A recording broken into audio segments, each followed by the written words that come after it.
What's up, guys? Welcome back to Aftermath. I'm your host, Dan KATHMAN, and we're here with our usual guests from Surviving Mann contestants, Liberty, Dr. Jenn, and Aly here. Thank you guys so much for joining us. Thank you for having us. So, big episode. A lot happened.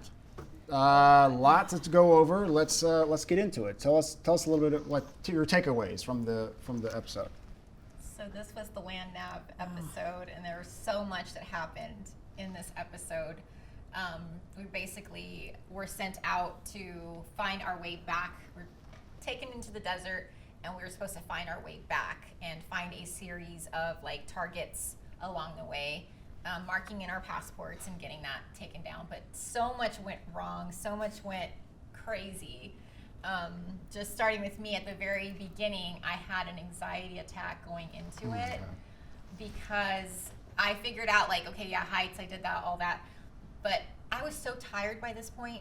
You know, the whole week was wearing on me, and it was like the thought of being out in the desert, especially when you guys were talking about snakes. Snakes. They mentioned That was snakes. it. I was like, snakes? And be careful if you hear this noise, you know. And Yes. here's an emergency thing. If you hear this, someone's hurt. Oh Yes. yeah, and call the helicopter because you need anti-venom. And then the worst What? part was like, we will find you at some point before the end of the day, we will find you. That's Don't what. worry. That's They what prepared said. us for that. Don't worry. Don't worry. We'll Yeah. find you if you get lost. So I just all mixed together. Wow. Kinda And it lost was kind of crazy because we talk all day throughout the show, Liberty and I, and we kind of teamed up. It was me, Liberty, Cody, and Lance. And she went super quiet when we started, and I couldn't get her to even talk. I'm like, something's going on with her. Something's going on with her. I was like, drink your water. She's like, I can't.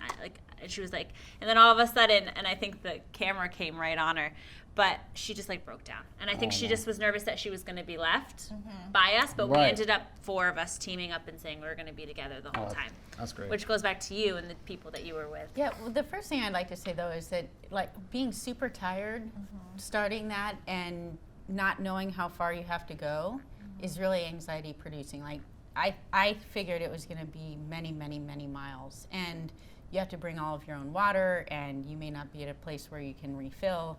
And so there were a lot of unknowns and a lot of scaries that I think would really maybe put people over the edge. So Definitely. good for you for overcoming and doing so well. Really, it was my team. Like I really want to get this out that my team would have finished actually by the cutoff time, as you've seen in the episode. We barely missed it, but they refused to leave me behind. Wow. And the character that they displayed by doing that was just like, I was blown away by how, because I was the last one from our group. I was with a bunch of superstars, and they refused to leave me, so that they were 6 minutes behind the cutoff time because they waited for me, Right. which was Of unbelievable. course, we would. Yeah. That's amazing. I think Yeah. I think everyone on your team, including you, is a superstar. Really, no, really. Just all the character of everyone on your team was just, I get a little choked up because Yeah, like everyone was so right. good. So Well, that seems to be what it's like starting to come into. Is like you're starting to get into teamwork, and you guys are becoming a family. So that's really what it's about. Everything It's not, kind of changed. Don't leave someone that day. behind. Right. Yeah. And then you had a kind of crazy day. it was a crazy day. Yeah. Let's talk about that. I teamed up with the person who was in first place, and I felt like all along I had a really good chance to win. And so I was like, all right, this is the guy who's in first place. He does this for a living, literally. He does these adventure races and navigation. And I knew that he couldn't smoke me running and that he couldn't drop me. So I just told him from the outset, look, I know you're really good at this. I'm fast, and I'm sticking with you. I am your team. And so we picked up, you know, there were 3 of us on the team, and we strategized early, and it was in part Chris. He said, look, we don't have to do this in order. There's going to be a big backlog of the very first target. So let's go to the end and come around the other way. So when the gun went off, we literally went a different direction. I thought that we were going to just absolutely kill it. So we ran quite a distance to get to the first target that most people never found. Like all the way at the end of the course of where they had us going. Like 6 miles farther than we even went to get most of ours. Wow. And this is with a backpack and tactical pants and boots. Right. So we went and we spent a really long time looking for this target that most people didn't find. But it was our understanding, which was wrong, that you had to find all of the targets before you could go into the final tunnels. And so we were hell-bent on finding all of our targets. We didn't say, look, let's move on and keep going. So we did find them all and we made it back to, I think it was the third target that was out in the middle of this open area. And we were there an hour and 45 minutes before the cutoff time. We were really smoking this course. We were running through the desert. Like, we were running this course for miles. And in fact, it was so painful. I lost a couple of toenails on that, sprained my knee running down this hill, falling in a gopher hole, but we just kept going. We were hell-bent on winning. And then when we got to that one, we didn't know, but the target had been run over. And so we never found, but we didn't think we could move on. We thought we had to find it before we could move on. And so while that was happening. Yes. So while that was happening, we were done. We were getting yelled at by Dawn so it was 12. We were all supposed to be back by 12. And at this point, there was still her group gone and a couple other stragglers that were in the tunnels. And we got our lunch and we were sitting there like, do we eat? Is he gonna yell at us? And all of a sudden he started yelling at us and basically being like, you guys aren't even worried that you have teammates that could be injured and hurt, lost in the desert. And we're like, oh God, where's Jenn? Where's Jenn? And then we're like, what time did you see her last at? Right? And then he had us drop down and do push-ups because we weren't paying attention. So meanwhile, we got in trouble because they weren't back yet. Wow. So this is typically how my life goes. Like, I stir the pot or, whatever, and then, like, what just happened? And everyone else, anyway. Everyone else is in the storm. But so the other huge mistake that we made was we were so focused on our strategy and the route we were going to take and how to do it and like how fast we were going to be on this, that we weren't paying close attention. And we didn't hear, well, first we misinterpreted how you could do the targets, and then we didn't hear the drop dead time at noon. And so we just figured we're going to finish this. And we're all the same personality. We were hell bent on finishing this. And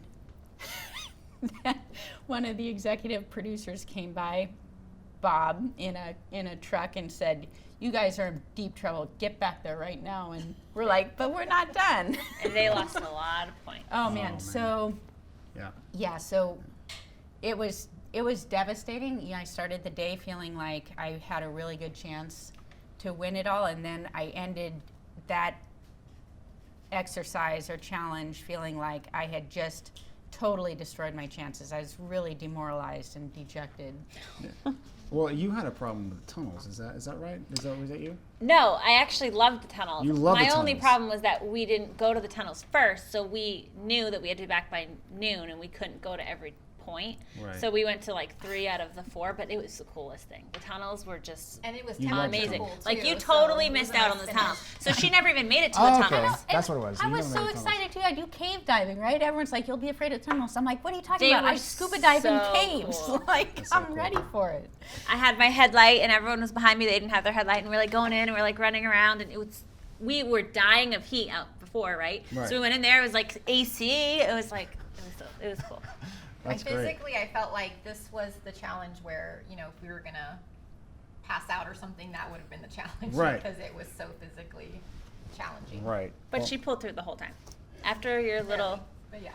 yeah, it was good. Well, you may have a chance at redemption right now because we have another challenge for you guys on this show. You excited? Very. All right, so we're going to go back to our secret location for a new challenge and check it out. Hey, what's up, guys, and welcome to today's challenge. We're out here in the heat, and we're here with Elvis with FK Burno, and he's going to tell us about what today's challenge is going to be. Thanks, Dan. So I've been waiting for this event all day long because this is going to be the Steel Challenge. This is where we're going to be performing a shoot and move procedure through the range where the girls are going to be able to shoot at multiple targets and 6 plates at the end. So what our objective is to go ahead and feature the FK Burno in the 9mm platform to show its versatility and how easily it's managed with the recoil system that's integrated with it. Cool. All right, That's awesome. Let's get to it. let's do it. All right. Awesome. All right, shooter, stand by. Good. 9, 7,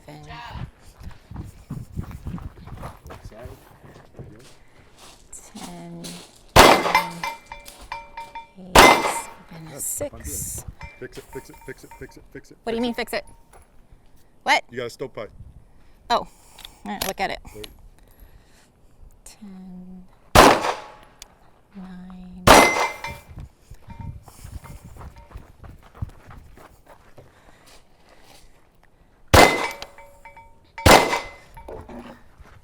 Take your time. Right here, right here, right here. Stop. Okay. Take your time.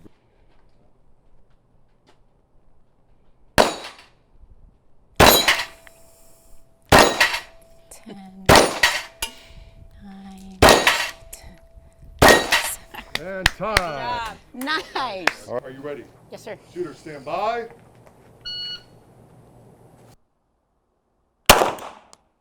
Where'd I hit? Shit.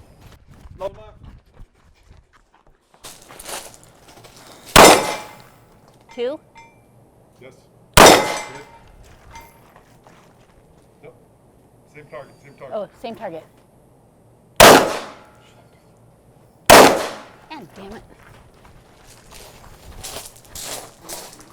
Yes.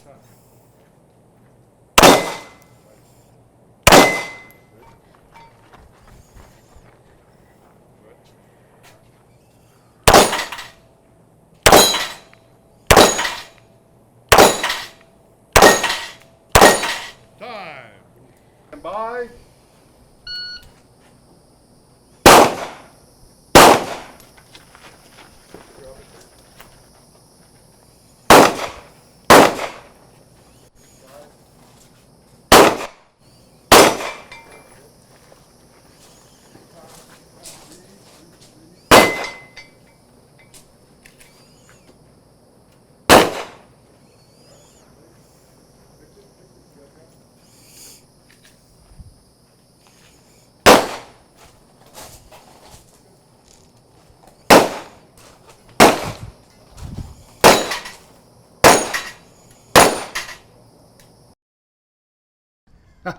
So we're back from the challenge. That was pretty, I mean, action. Like you're doing shooting. You guys use these, right? You use these Yeah. on the show, right?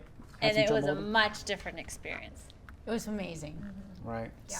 Super fun. You got a little bit more training from doing it on the show, so now we didn't struggle as much. I felt like. Right. Yeah, definitely. Absolutely. Yeah, and with moving targets, I mean, it obviously makes it more difficult. I mean, like instead of just shooting, hey, move, you know, you got to run. Is there some sort of like training you guys went through during the show where you were like moving and you guys seemed like you knew what you were doing when you're moving and shooting, right? You know, I've been kind of fortunate. I've had a lot of tactical handgun training. So like shooting one-handed, both strong and weak hand, and moving around targets and shooting while moving. And I mean, really, I think it's a pretty critical skill. And I love that they tested it and trained it. Yeah, great. absolutely. It was fun to watch. I It was loved cool. it. Super fun. So let's talk about the next episode. Can you give us anything? Maybe the audience wants to know. They want to know some little tease for the next show. I think a lot of people's chances of winning the show were affected or changed a lot. Okay. All right. With this next episode. Yes. Again. Yes, that's all I'm gonna say. Yes. That's Yes. Again. Also, I think a lot of people by this time are really tired, and then you start to see a lot of possibly some injuries and things Injuries? like that happening. Okay. Yeah. Okay. Tired, injuries. I like it. A Definitely. little drama, maybe. Yep. Okay. Always. Always drama. And you know, the days were really quite long. So from really early in the morning until pretty late at night. And so I think people were definitely feeling it. Agreed. Man. Well, I'm excited to see it. Hopefully, you guys stay in it. I mean, that's the thing now, right? We're no longer not being eliminated anymore. Correct. That's Correct. We know that now. Well, right? unless you go out with an injury. Unless you get an injury. Okay. Or you quit. Injury. So- or you quit. Or you can, quit. you can quit. Right. Yeah. Okay. So that was kind of a key element too, I think, for people's strategies. Like, I just need to hang on. I need to make sure I don't get hurt. I need to make sure that I don't, blow myself up. Yep. Get Blow lost in the yourself up. desert, get bitten by a snake. Right. We'll find you. Don't worry. That's Maybe great. maybe listen to directions, right? Yeah. That's Okay. great. Again, thank you guys so much for being on this show. It's really a pleasure having you. Thank you. Thank you. Thanks for having me. And that's the show. Thank you so much for watching. I'm your host, Dan KATHMAN, and this is Aftermath.